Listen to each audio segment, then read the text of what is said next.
Round number one. Sporting touch of hands and right to it. Forward from the center circle, black and multicolored trunks.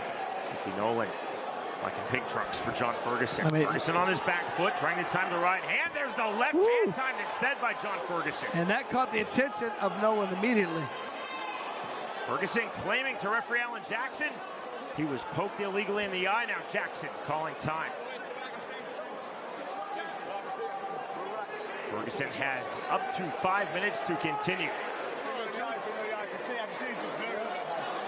I mean, was it a knuckle? Was it a finger? If it's a knuckle, that's fair play. That's a legal strike, and time should not have been called. If it was an illegally extended finger, then that was correct. So difficult, though, for Alan Jackson.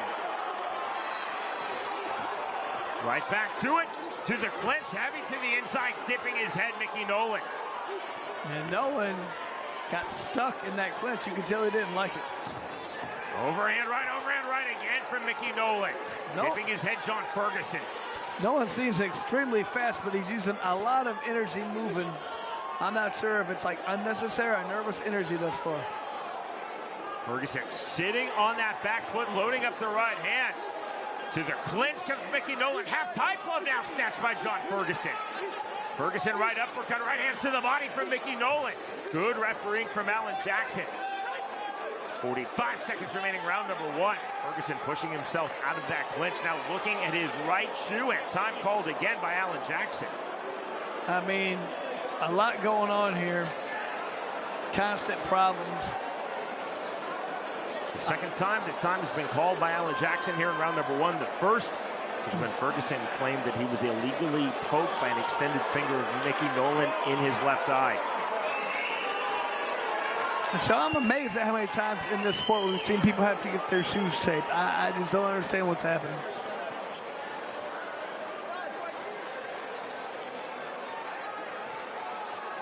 As my English wife would say, Chris, the right shoe has been sussed and sorted. Time in.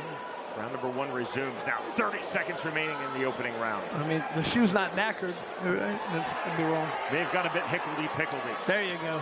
Right hand on the right uppercut from Mickey Nolan. And I like the way Ferguson does a great job of defending, blocking his shots. He just has to fire back. There's a left hand, right hand from Nolan.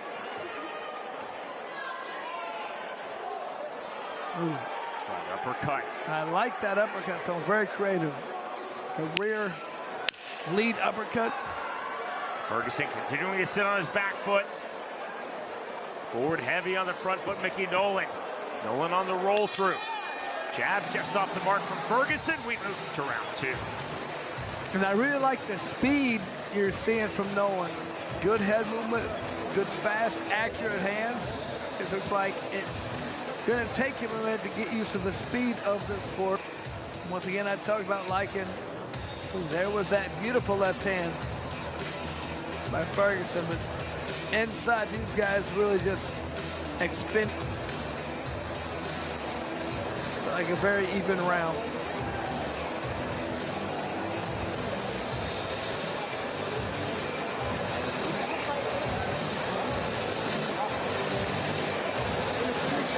Like once Nolan calms down a little bit, that's really trying to focus on his speed advantage. He can do some great things. Ferguson needs to make sure he's getting into the pocket, using good defense, and firing back immediately. A lot of counters. Round two. Exploding with the 1-2, then the overhand right to start the second round, Mickey Nolan. Ferguson into the clinch. Ferguson heavy from the half-tie plumb, but Nolan throwing to the body, right uppercut to the head from John Ferguson. Physical clinch from both fighters. There's a separation from Alan Jackson. A tight striking guard for Ferguson as he throws the naked two. Oh, great uppercut. Double right hand to the inside off of the left uppercut from Mickey Nolan. That was an effective sequence. Now the entry into the clinch. And the half-tie plunge from John Ferguson, but doing so with his back against the ropes, Nolan to the body. Good body work being displayed by Nolan. I feel like that first round was his learning process. Now he's really starting to put things together. Heavy feints from Nolan from the mid-range. Smear of blood on the forehead of John Ferguson. 65 seconds remaining, round number two. Hands low by design for Nolan to get those fast up jabs. Just like that. Up jab again, right uppercut. Right hook from Mickey Nolan. It's those hand speed. Oh, good body shot. Big uppercuts to the inside from Nolan. Ferguson playing a lot of defense, Nolan playing a lot of offense. Ferguson doing a good job of not taking too damaging shots, but he is getting hit a lot. Good start from Alan Jackson, doing a good job of keeping this middleweight bout moving. 25 seconds remaining in this second round. Back to the mid-range comes Mickey Nolan. Good turn with the right hand from Ferguson. That was clever. Nolan now cut under his left eye. Nolan off of the jab. Flurry to the head, overhand right. High tight striking guard from Ferguson. Ferguson cut on his forehead.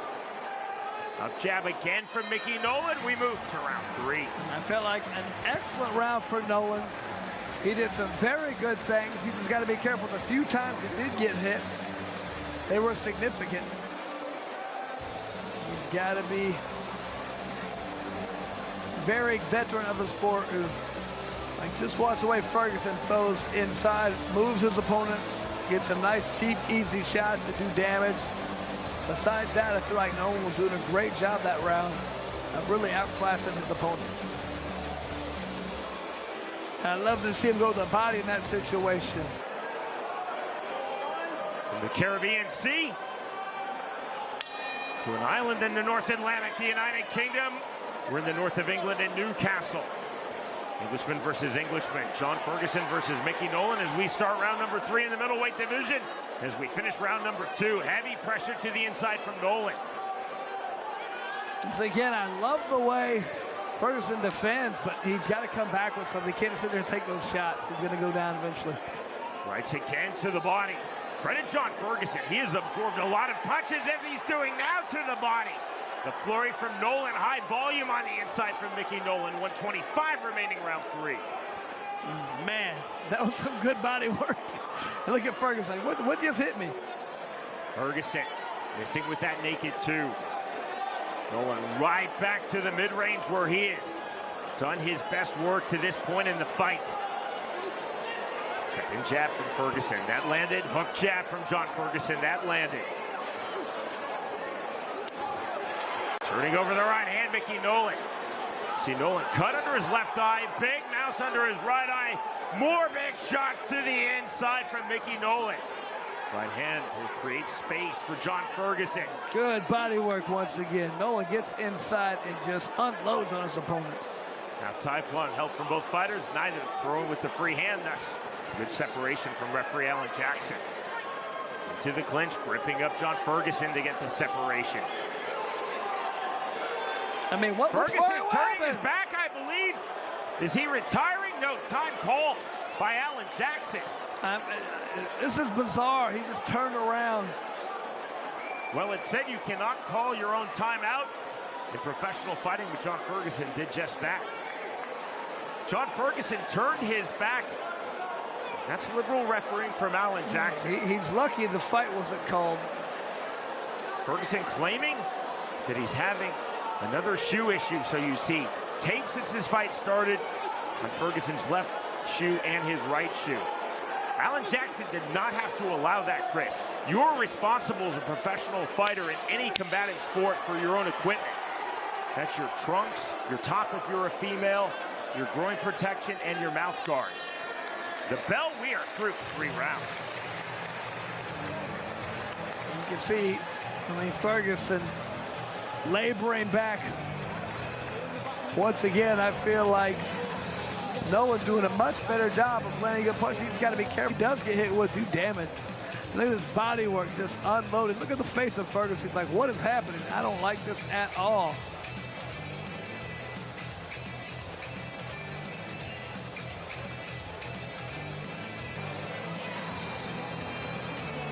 I'm surprised. Ferguson's face isn't looking worse. He's doing a great job of defending. He just has to make sure. Oh, look at that hematoma on the left side. Ferguson has been very effective through the opening 3 rounds with that high tight striking guard. He's leaving his body open. Nolan is continually thrown with power and volume to the body, but Ferguson seemingly willing to take those body punches to keep the high tight striking guard and try to absorb the volume to land with power. Both fighters up to scratch, round 4. Again, to the surprise of no one, Mickey Nolan to the mid-range.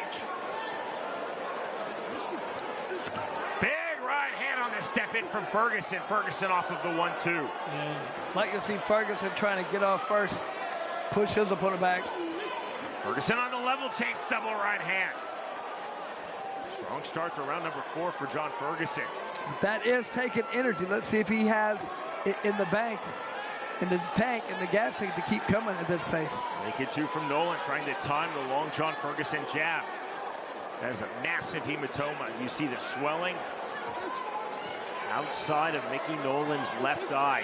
1-2 from John Ferguson. That was sharp. Nolan on the 1-2 of his own. Nolan, excellent head movement to the inside. There's the left hand from Ferguson. 65 seconds remaining, round 4. John Ferguson has noticeably turned up the temperature here in round number 4. Nolan has consistently kept the temperature high throughout this fight. The framing from Nolan, the separation from Alan Jackson. Now to the inside, John Ferguson initiating this clinch. Hard right hand from Nolan. Nolan again to the inside, right uppercut from Ferguson. Nolan undaunted right hand. Ferguson with his back against the corner cushion. Driving pressure, grinding pressure from Mickey Nolan. This is a rugged fight. Inside, pushing the pace the entire time. Almost a full-time plum from John Ferguson. Very exhausted and grinding. Look at Ferguson just crouching over, brushing in. Ferguson lowering his stance, doing so again. The time of the right hand. Feint on the jab from Nolan, a smile on his face. He appreciated that from Ferguson as we move to the 5th and final round. Once again, people don't realize how the inside fighting, how exhausting it is. Even when you're not throwing punches, you're pushing, you're pulling. It's like a wrestling match. An isometric just flex. It's so. And there was some of the good work you talked about from Ferguson, but followed by the power punches of Nolan. Fight continue apparently. Since this fight started, John Ferguson has had time called to apply tape to both of his shoes in separate sequences. And an eye poke, alleged.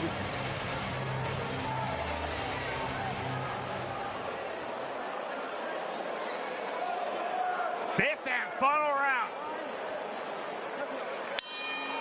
John Ferguson, his 5th bout in BKFC. Mickey Nolan, his BKFC debut. There's the jab from Ferguson. Right hand on the step in from Ferguson. From the long extended half tie plum, Mickey Nolan, that was effective on the right uppercuts. Some good body shots by Nolan, a good right hand to Ferguson. Nolan lowering his stance. Ferguson trying to stay long, time the entry of Mickey Nolan. 2 again from Nolan on the entry to the mid-range. And that was a good job, throwing that left hook uppercut. There's an up jab from Nolan. Nolan has been really effective, Chris, when he has kept his hands low, throwing those up jabs, throwing those low right uppercuts. I mean, that being said, Ferguson does a great job of not taking those clean. Hands in good position. Ferguson measuring. Ferguson has shown outstanding poise and patience against this relentless forward pressure of Mickey Nolan. Both fighters most definitely have and continue to have their moments in this fight with 50 seconds remaining, 5th and final round. Ferguson circling out, looking for the better angle. Forward pressure from Mickey Nolan once more. Now hands high and tight from Nolan. Double jabbed in the right hand from Nolan. Nolan now cut above his left ear. Big exhale from Ferguson after he threw the right hand. Long, sharp jab from Ferguson. Ferguson taking himself back against the ring ropes, left hand from Nolan. Nolan again to the mid-range, now to the pocket, now to the clinch. Half-tie plum held by John Ferguson. I like the body shots. Stretch drive of this fight. Right uppercut getting through from Ferguson. Nolan forward, and that is the end of a very hard-fought middleweight bout. And man, that was some devastating body work done right at the end. That was a very close round. I could see that being the difference, but we shall see. Look, Ferguson's is showing the judges right now. I'm beat. I'm exhausted. I'm not even waiting for my stool. That is extremely hard fought from both John Ferguson and Mickey Nolan. You see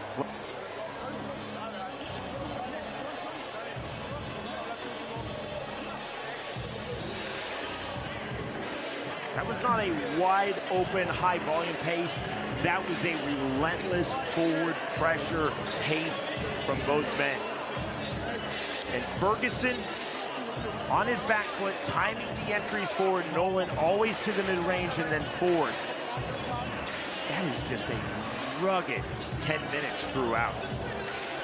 Our strike stats presented by Buck Duck Energy Drink. I mean, the accuracy almost identical, but just a lot more punches being thrown and landed for Nolan.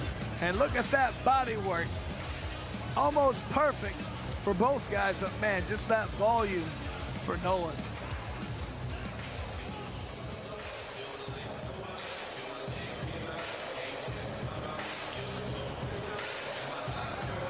See the smile on the face of Mickey Nolan.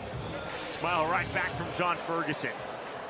Thinking Ferguson, Ladies and gentlemen, after completing 5 rounds, we go to the judges' scorecards for a decision. All 3 judges have scored the contest 50-45 for your winner by unanimous decision. Mickey, be the example, Nolan. And they love the volume, they love the power, they love what Nolan did, and I agree, I like the way he fought. 5 rounds to none across the board from the 3 ISKA judges here in Newcastle, England. John Ferguson definitely had his moments, but largely this fight was dictated in forward pressure from the mid-range, the pocket, the clinch from Mickey Nolan. Well done from both fighters. The winner. And our referee in charge of the action, Sam Burgos. Tonight's fights are being regulated by the Florida Athletic Commission. 2 heavy punchers in the cruiserweight division. Sam Burgos starts this fight, round number 1. Black and white trunks for Steve Townsel, black and red trunks for Dylan WineMiller. Hard feet. I definitely feel like this is a distance fight. WineMiller wants to get inside. Townsel does not want that to happen. Miller closing the distance, lands on the inside, counter left and the right hand on the counter from Townsel. Both guys landing good punches in. Townsel told us he did not want to stay in the pocket. That's exactly where WineMiller wants to be. Tell that punch that Townsel landed got the attention of WineMiller immediately. Body to the head. Here's the right hand. Naked 2 from WineMiller. Tight striking guard from Townsel. Staying in range. Missing with the left hand. WineMiller for the right. 65 seconds remaining, round number 1. See the TikTok head movement from WineMiller. Townsel resetting on the outside. This is the range that Steve Townsel wants. Wants to land that jab, sit the tone right there, make his opponent pay every time he steps in. 50 seconds now to go, round number 1. Time it to where WineMiller steps in with that jab. Good left hand from Townsel in the last sequence. Good left hand from WineMiller. Saw the reaction. Big smile on his face. 30 seconds right now. We got 30 seconds. 30 seconds. Miller is cut. Right ground. There's a push right hand from Townsel, but a push with power. Stepping right hand. WineMiller is tough. He's taking some clean shots and he's handling very well. Closing stages, round number 1. A pivotal fight for these 2 rapidly ascending 205-pounders. Steve Townsel versus Dylan WineMiller. There is the bell. We move to round 2. And a lot of damage done so far to the face of WineMiller right there. He took a lot of hard shots right there. You can see Townsel right there. His face is fine, but man, you can tell just some of those punches got his attention as well. He definitely respects the power of WineMiller. You won the first round. You connect more, but you fight it. 2-1-1, 1-2-1. Slow. 1-2-1 and move.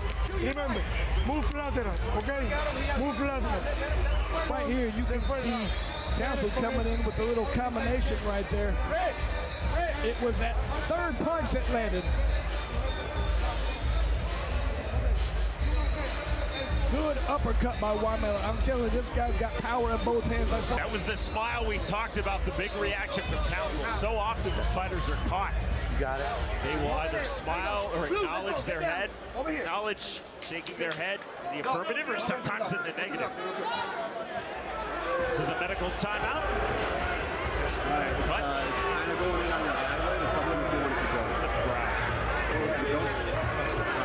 Good. All right. Medical clearance. Both fighters up to scratch.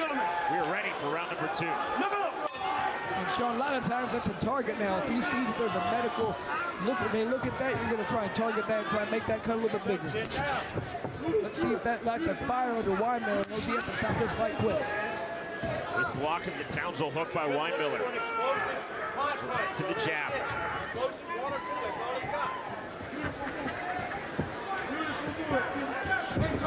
Southpaw stance. The ortho stance. Seconds gone, round 2. The right hand, hard shot, then the left hand. So resetting, center circle coming forward once more.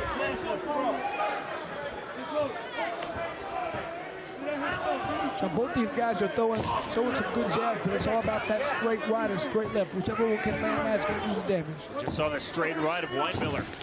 Big right hand from Townsel on the counter, and that drops Steve Townsel. And there it was, that straight right hand by WineMiller.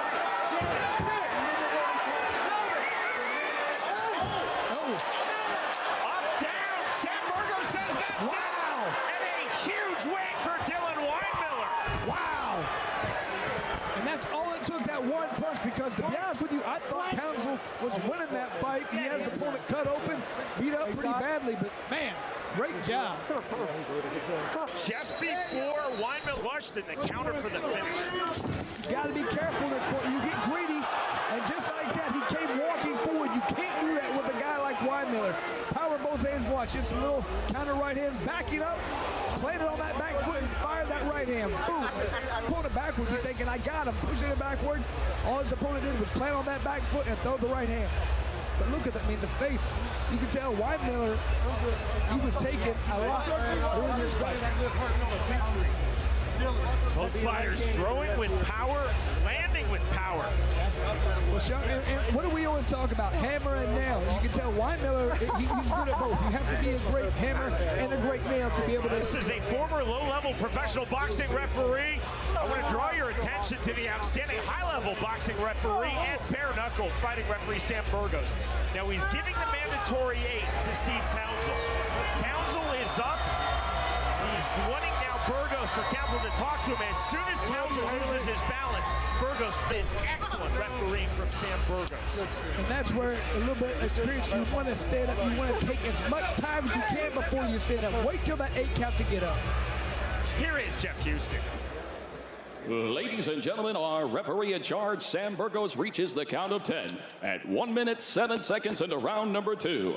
For your winner by KO, Dylan the Dog WineMiller. Sean, another 2 in a row great knockouts for WineMiller. This guy's got power, and he got that kind of power, and you can take a punch.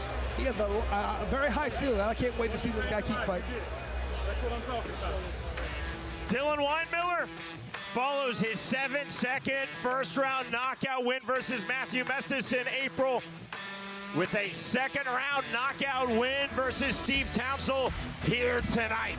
Victorious by way of second-round KO. Dylan Magkeev told us, hard right hooks, active combinations, and I have to always, quote, keep a cool head. WineMiller bringing both fighters up to scratch, sporting touch of hands. The bell, round number 1. Fast start off from scratch. for the Russian, now based in Indiana, Oleg Magkeev, who trucks for the American from Washington, D.C., Eric Westbury. And ruled a knockdown. You see the mandatory 8 now, given to Westbury by Brian Miner. Magkeev to the mid-range. You see the in-and-out movement off the jab. There's a short right hand, another right hand.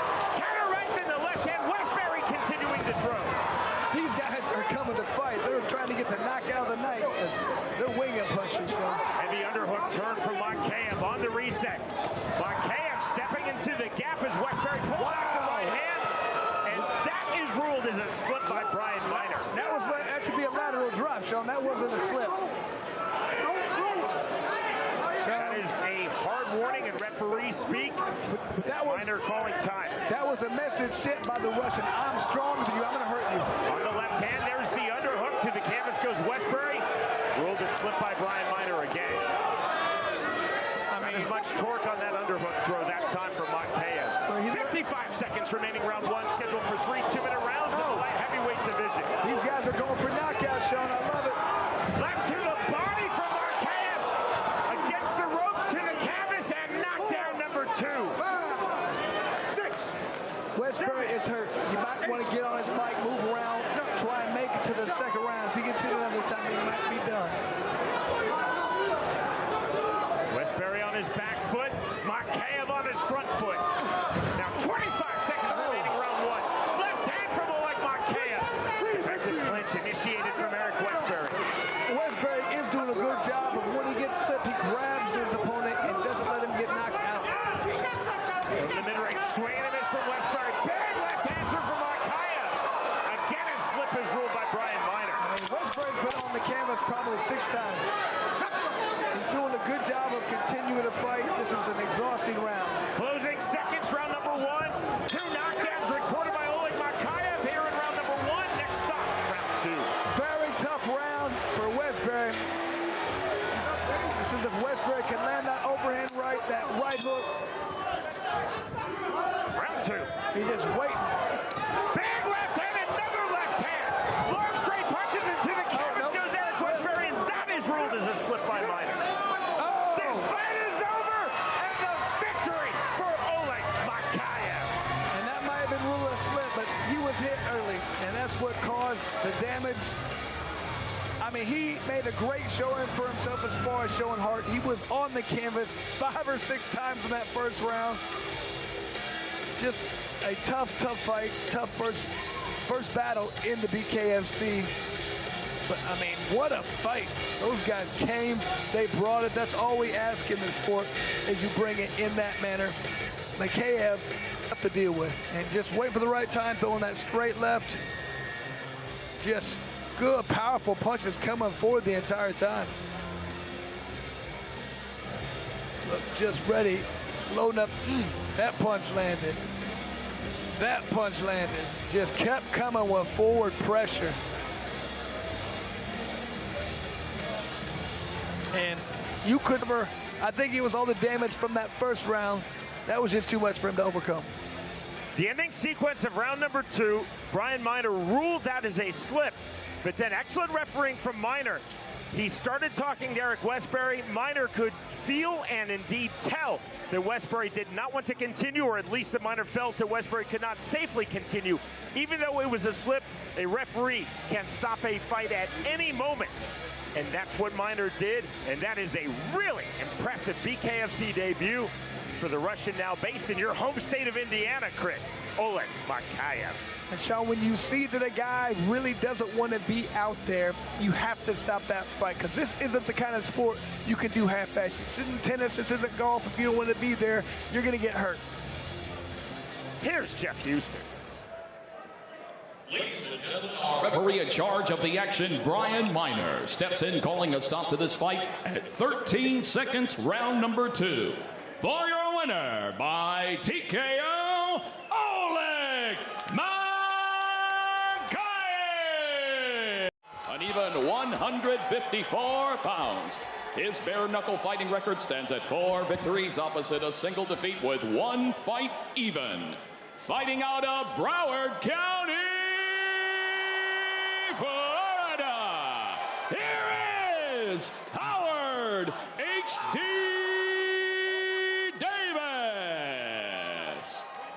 referee in charge of the action, Chris Young. Howard Davis told us, I really respect the power of Eduardo Peralta, but that power comes from the inside. That's why I have to control the range from the outside. Look when you're ready.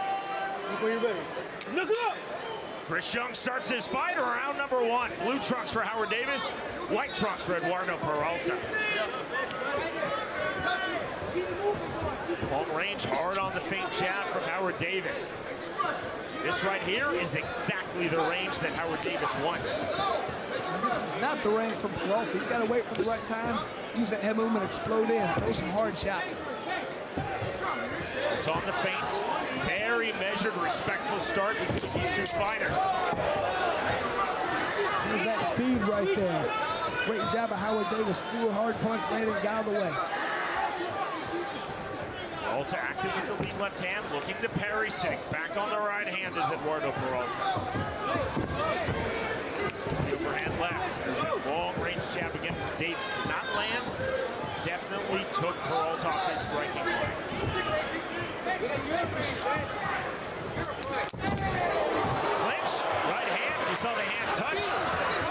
Ronaldo from Chris Young. And this is bare knuckle fighting. This is not boxing. That would have been ruled a knockdown in the sport of professional boxing. A lot of discussion right now in the bare knuckle referee community saying that that is not a knockdown. That's a fight-on situation. It's not exclusively soles of the feet under this rapidly evolving bare knuckle rule set, but now that is a knockdown. Peralta taking himself on the delay to the canvas. And I don't know if something got him in the eye, but he does not look like he's getting up, Sean. Spinning out his mouthpiece, taking the full 10 count, and that is the win for Howard Davis. I didn't really see exactly what happened there. Almost surreal on the finish. It was a delayed reaction. Looked like something I don't think got him in the eye, but what happened there? Because he still looks like he's wincing in pain right now. See. Howard Davis being very patient right now, just waiting for the right time, waiting for the opening. Oh, Sean, and I think what happened was that knuckle got him right in the eyeball. We've seen that happen a couple times, but when it happens, that's just extreme. Very tough guys, they just drop, and that's it. That's the end of the night. It's not like you can continue from that. When that gets hit in the eyeball like that, I mean, people are in severe pain. This modern revival of the great sport of bare knuckle fighting, which had its first rule set in the 1700s in England, we see things that we just simply do not see in any other professional combat sport worldwide. Fighters will walk through massive shots and fights end on jabs. Absolutely, like we talked about, it's his positioning, where you get hit, and that's typically when we've seen a fight end like that, it is that jab, and it lands that knuckle right in the eyeball, and I've talked to fighters, they say that pressure, they can't see out of the eye afterwards, and if you can't see out of one of your eyes, you're not going to do well, you're probably going to get knocked out and hurt, so people take the knee, and when the vision doesn't come back for a second, then you have no alternative, you have to stay down, because you're just going to get knocked out if you get up. It was a clean jab, it was not a power step-in jab, just a clean jab from range for Howard Davis. But Chris, as you so well just stated, it was the knuckle in the eye, Peralta, the delayed reaction, taking himself to the canvas, spitting out his mouthpiece, taking the full 10 count from Chris Young, and Howard Davis now 4 wins at BKFC. And Sean, I said earlier, nobody in this weight class wants to fight Howard Davis. That's not going to change right here with that crisp jab right there, that range, that reach. He understands how to use it, and he's got that jab. He's dangerous at all levels of this sport. Howard Davis, 6'2", 155-pounder, continues to get better and better. And Howard Davis coming to BKFC really is an amateur boxer where he was 15-2, not nationally ranked, just 1-0 in pro boxing. He is that first wave bare knuckle fighter, 28 years old, fully embracing this sport and finding huge success. Here's Jeff Houston. Ladies and gentlemen, our referee in charge, Chris Young, reaches the count of 10 at 1 minute 36 seconds into round number 1. For your winner by KO, Howard H.D. Davis. And Sean, there's nowhere to put this guy except for either next fight for the title or the one after that. He's right there up at the top. It's just the only thing he's been stopping. Worked off of the jab and was on point with that jab. Against the ultra-tough Eduardo Peralta, the straight jab to the finish. Victorious by way of first-round KO, Howard Davis defeats Eduardo Peralta.